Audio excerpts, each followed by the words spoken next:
स्वागत है डे 5 में। कल हमने प्रोनाउंस और एम इज आर सीखे। आज हम सीखेंगे आर्टिकल्स ए एंड द और साथ में दिस दैट दीज दोज। ये छोटे शब्द हैं पर हर सेंटेंस में आते हैं। ये शब्द छोटे ज़रूर हैं पर इनका सही इस्तेमाल आपकी इंग्लिश को नेचुरल बना देता है। गलत लगाने पर बात अटपटी लगती है तो इन्हें आराम से समझते हैं। पहले ए और एन दोनों का मतलब है कोई एक, और रूल साउंड पर है, स्पेलिंग पर नहीं।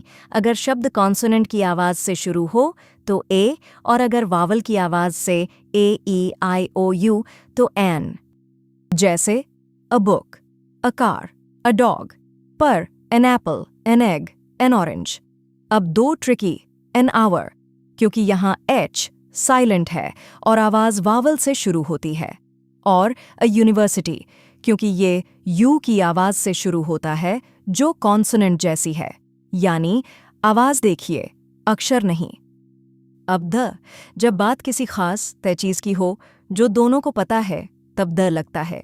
जैसे द सन, द मून, क्योंकि एक ही हैं, या the book on the table, यानी वो खास किताब।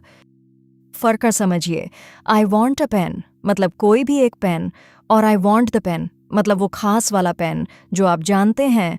ए यानी कोई भी, द यानी वो वाला। और कभी कभी कोई आर्टिकल नहीं लगता, जैसे जनरल प्लूरल या अनकाउंटेबल चीज़ों में। आई लाइक म्यूजिक न कि the music, she likes dogs न कि द डॉग्स, और नामों के आगे भी नहीं, जैसे इंडिया या रावी। अब दिस और दैट ये तब इस्तेमाल होते हैं जब हम किसी चीज़ की तरफ इशारा करें। पास की चीज़ के लिए दिस, जैसे दिस बुक यानी ये किताब, और दूर की चीज़ के लिए दैट, जैसे दैट कार यानी वो गाड़ी। ये दोनों एक चीज़ यानी सिंगुलर के लिए हैं।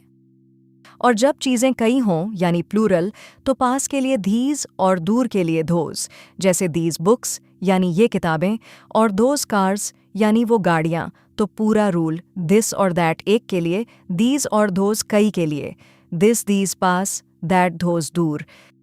अब मिलाकर देखिए, दिस इज़ अ बुक यानी ये एक किताब है, दैट इज़ एन एप्पल वो एक सेब है, दीज आर माई फ्रेंड्स ये मेरे दोस्त हैं। देखिए कैसे आर्टिकल और डिमॉन्स्ट्रेटिव साथ आते हैं। तो एक नज़र में ए एन कोई एक, द वो खास, दिस और दैट एक चीज़, पास और दूर, दीज और दोज कई चीज़ें, पास और दूर।